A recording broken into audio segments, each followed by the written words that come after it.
There used to be a time of year in San Francisco, in late March, I believe, when there was fine, long, windy weather, and the air all over the city had a touch of salt and the freshness of the sea. And then, sometime after the wind first started, you could look around Market Street and Van Ness and Kearny, and the fleet was in. That, of course, was some time ago, but you could look out around the Golden Gate, unbridged at that time, and there would be the battleships. There may have been aircraft carriers and destroyers, and I believe I recall one submarine, but to Dot and me then, they were battleships, all of them. They would be riding out there on the water, quiet and competently gray, and the streets would be full of sailors, walking with the roll of the sea and looking in shop windows. I never knew what the fleet came in for. My grandmother said positively that it was for refueling, but from the time the wind first started, Dot and I would become more aware, walking closer together and dropping our voices when we talked. Although we were all of 30 miles from where the fleet lay, when we walked with our backs to the ocean, we could feel the battleships riding somewhere behind and beyond us. And when we looked toward the ocean, we narrowed our eyes, almost able to see across 30 miles and into a sailor's face. It was the sailors, of course. My mother told us about the kind of girls who followed sailors, and my grandmother told us about the kind of sailors who followed girls. When we told Dot's mother the fleet was in, she would say earnestly, "Don't go near any sailors, you two." Once, when Dot and I were about 12 and the fleet was in, my mother stood us up and looked at us intensely for a minute, and then she turned around to my grandmother and said, "I don't approve of young girls going to the movies alone at night." And my grandmother said, "Nonsense! They won't come this far down the peninsula. I know sailors." Dot and I were permitted only one movie at night a week, anyway. And even then, they sent my 10-year-old brother along with us. The first time the three of us started off to the movies together, my mother looked at Dot and me again, and then speculatively at my brother, who had red curly hair, and started to say something, and then looked at my grandmother and changed her mind. We lived in Burlingame, which is far enough away from San Francisco to have palm trees in the gardens, but near enough so that Dot and I were taken into San Francisco, to the Emporium, to get our spring coats each year. Dot's mother usually gave Dot her coat money, which Dot handed over to my mother. And then Dot and I got identical coats, with my mother officiating. This was because Dot's mother was never well enough to go into San Francisco shopping, and particularly not with Dot and me.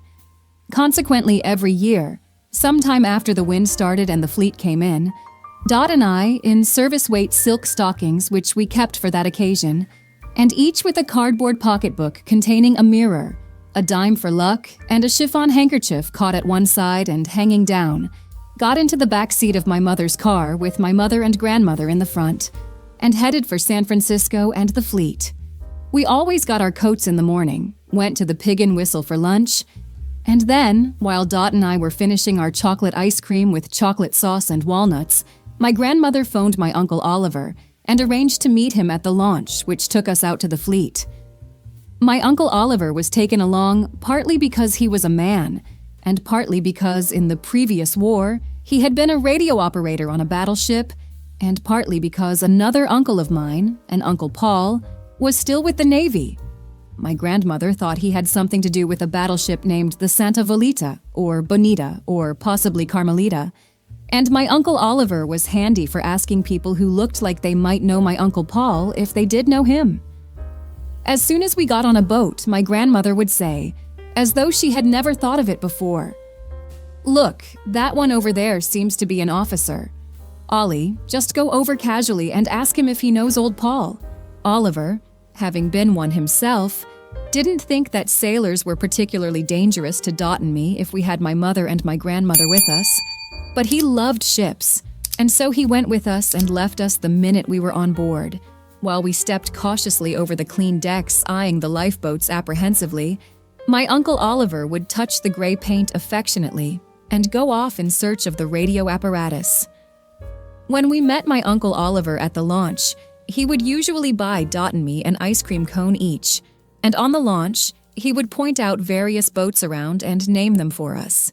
He usually got into a conversation with the sailor running the launch, and sooner or later he managed to say modestly, "I was to sea back in 17, and the sailor would nod respectfully. When it came time for us to leave the launch and go up a stairway onto the battleship, my mother whispered to Dot and me, "Keep your skirts down." And Dot and I climbed the ladder, holding on with one hand and with the other wrapping our skirts tight around us into a bunch in front, which we held on to. My grandmother always preceded us onto the battleship, and my mother and Uncle Oliver followed us. When we got on board, my mother took one of us by the arm, and my grandmother took the other, and we walked slowly around all of the ship they allowed us to see, excepting only the lowest levels, which alarmed my grandmother. We looked solemnly at cabins, decks which my grandmother said were aft, and lights which she said were port. Both sides were port to my grandmother.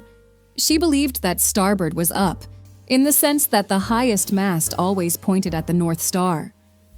Usually we saw cannon. All guns were cannon, which my Uncle Oliver, in what must have been harmless teasing, assured my grandmother were kept loaded all the time.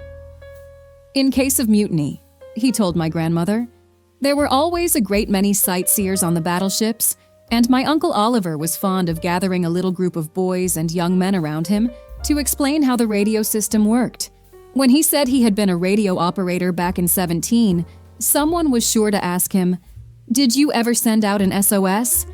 And my Uncle Oliver would nod heavily and say, "But I'm still here to tell about it." Once, while my Uncle Oliver was telling about 17, and my mother and my grandmother and Dot were looking over the rail at the ocean, I saw a dress that looked like my mother's, and followed it for quite a way down the battleship before the lady turned around, and I realized that it was not my mother, and I was lost.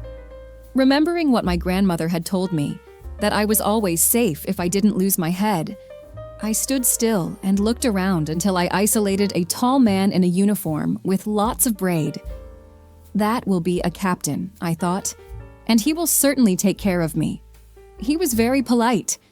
I told him I was lost and thought my mother and my grandmother and my friend Dot and my Uncle Oliver were down the boat a ways, but I was afraid to go back alone. He said he would help me find them, and he took my arm and led me down the boat. Before very long, we met my mother and my grandmother, hurrying along looking for me with Dot coming along behind them as fast as she could. When my grandmother saw me, she ran forward and seized my arm, pulling me away from the captain and shaking me. "You gave us the scare of our lives," she said. "She was just lost, that's all," the captain said. "I'm glad we found her in time," my grandmother said, walking backward with me to my mother. The captain bowed and went away, and my mother took my other arm and shook me. "Aren't you ashamed?" she said. Dot stared at me solemnly. "But he was a captain," I began. "He might have said he was a captain," my grandmother said, "but he was a Marine." "A Marine," my mother said, looking over the side to see if the launch was there to take us back. "Get Oliver and tell him we've seen enough," she said to my grandmother. Because of what happened that evening, that was the last year we were allowed to see the fleet. We dropped Uncle Oliver off at home, as usual, and my mother and my grandmother took Dot and me to the merry-go-round for dinner. We always had dinner in San Francisco after the fleet, and went to a movie and got home to Burlingame late in the evening. We always had dinner in the merry-go-round, where the food came along on a moving platform, and you grabbed it as it went by. We went there because Dot and I loved it, and next to the battleships, it was the most dangerous place in San Francisco, because you had to pay 15 cents for every dish you took and didn't finish, and Dot and I were expected to pay for these mistakes out of our allowances. This last evening, Dot and I lost 45 cents, mainly because of a mocha cream dessert that Dot hadn't known was full of coconut. The movie Dot and I chose was full, although the usher outside told my grandmother there were plenty of seats. My mother refused to wait in line to get our money back, so my grandmother said we had to go on in and take our chances on seats. As soon as 2 seats were vacant, my grandmother shoved Dot and me toward them, and we sat down. The picture was well underway when the 2 seats next to Dot emptied, and we were looking for my grandmother and my mother when Dot looked around suddenly and then grabbed my arm. "Look," she said in a sort of groan, and there were 2 sailors coming along the row of seats toward the empty ones. They reached the seats just as my mother and grandmother got down to the other end of the row, and my grandmother had just time to say loudly, "You leave those girls alone," when 2 seats a few aisles away were vacated and they had to go sit down. Dot moved far over in her seat next to me and clung to my arm. "What are they doing?" I whispered. "They're just sitting there," Dot said. "What do you think I ought to do?" I leaned cautiously around Dot and looked. "Don't pay any attention," I said. "Maybe they'll go away." "You can talk," Dot said tragically. "They're not next to you." "I'm next to you," I said reasonably. "That's pretty close." "What are they doing now?" Dot asked. I leaned forward again. "They're looking at the picture," I said. "I can't stand it," Dot said. "I want to go home." Panic overwhelmed both of us at once, and fortunately my mother and my grandmother saw us running up the aisle and caught us outside. "What did they say?" my grandmother demanded. "I'll tell the usher." My mother said if Dot would calm down enough to talk, she would take us into the tea room next door and get us each a hot chocolate. When we got inside and were sitting down, we told my mother and my grandmother we were fine now, and instead of a hot chocolate, we would have a chocolate sundae apiece. Dot had even started to cheer up a little when the door of the tea room opened, and 2 sailors walked in. With one wild-bound, Dot was in back of my grandmother's chair, cowering and clutching my grandmother's arm. "Don't let them get me," she wailed. "They followed us," my mother said tautly. My grandmother put her arms around Dot. "Poor child," she said. "You're safe with us." Dot had to stay at my house that night. We sent my brother over to Dot's mother to tell her that Dot was staying with me and that Dot had bought a gray tweed coat with princess lines, very practical and warmly interlined. She wore it all that year.